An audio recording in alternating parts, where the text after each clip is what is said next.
আসসালামু আলাইকুম। আজকে আমি আপনাদের সঙ্গে শেয়ার করব spongy moist chocolate cake recipe.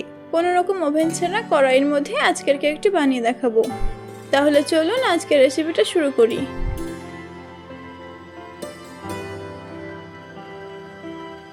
এখানে একটা মিক্সিং বাউলের মধ্যে দুটো ডিম ফাটিয়ে নিয়েছি। ডিমগুলো অবশ্যই রুম টেম্পারেচারে নিতে হবে। এবার একটা ইলেকট্রিক বিটারের সাহায্যে ডিমগুলো আমি বিট করে নিব। এখানে আপনি হ্যান্ড বিটার ইউজ করতে পারেন, তবে সেক্ষেত্রে সময়টা একটু বেশি লাগবে। বিটারের মিডিয়াম স্পিডে ডিমগুলোকে বিট করে নিব। 3 মিনিট বিট করে নেওয়ার পর ডিমের কালার যখন চেঞ্জ হয়ে যাবে সেই সময় অ্যাড করছি হাফ কাপ চিনি এবং 2 টেবিল চামচ সাদা তেল।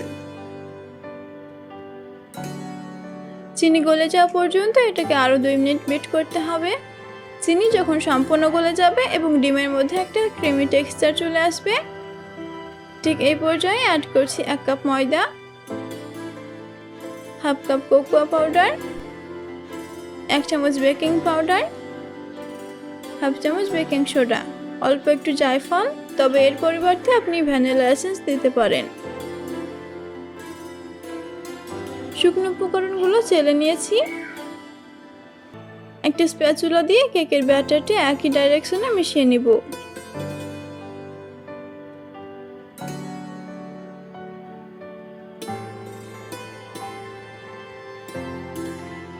ব্যাটারটা একটু গাঢ় আছে, তার জন্য এর মধ্যে হাফ কাপ তরল দুধ অ্যাড করছি। দুধটাকে খুব ভালো মতো মিশিয়ে মিডিয়াম ঘনত্বের একটা ব্যাটার বানিয়ে নিব।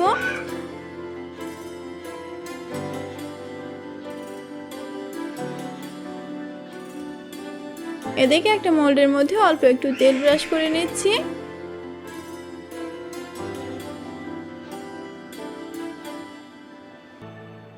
অল্প একটু ময়দা দিয়ে পুরো মোল্ডটা কোট করে নিব, যেন কেকটা খুব সহজে ডিমোল্ড হয়ে যায়। তবে আপনি চাইলে এখানে বেকিং পেপার ইউজ করতে পারেন।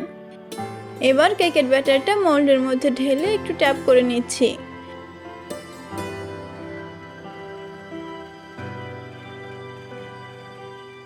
এদিকে চুলায় কড়াই বসিয়ে 5 মিনিট প্রিহিট করে নিব। 5 মিনিট পর কেকের মোল্ডটা কড়াইয়ের মধ্যে বসিয়ে ঢাকা দিয়ে দিব। ঢাকনার মধ্যে যে ফুটা আছে সেটা বন্ধ করে দিতে হবে। কেকটা যখন অর্ধেক বেক হয়ে আসবে এই সময় কিছুটা কেটে রাখা বাদাম কেকের ওপরে ছড়িয়ে দিব। এখানে আমি আলমন্ড এবং পেস্তা বাদাম নিয়েছি, আপনি আপনার পছন্দ মতো যে কোনো বাদাম নিতে পারেন। ঢাকা দিয়ে এটাকে পুরোপুরি বেক হওয়ার জন্য রেখে দিব। প্রায় 10 মিনিট পর একটা টুথপিক দিয়ে কেকটা চেক করব। টুথপিকটা একদম পরিষ্কার বেরিয়েছে। কড়াই নামিয়ে কেকটা ঠান্ডা করে নিয়েছিলাম। এবার এটাকে ডিমোল্ড করে নিব। একদম সহজে তৈরি হয়ে গেল স্পঞ্জি চকলেট কেক। আজকের রেসিপিটা কেমন লেগেছে অবশ্যই কমেন্ট করে জানাবেন। আমার রেসিপিগুলো যদি ভালো লেগে থাকে তাহলে চ্যানেলটি সাবস্ক্রাইব করে সঙ্গে থাকবেন। আজকে এই পর্যন্তই। সবাই ভালো থাকবেন, সুস্থ থাকবেন এবং দেশি রাঁধুনির সঙ্গে থাকবেন। আল্লাহ হাফেজ।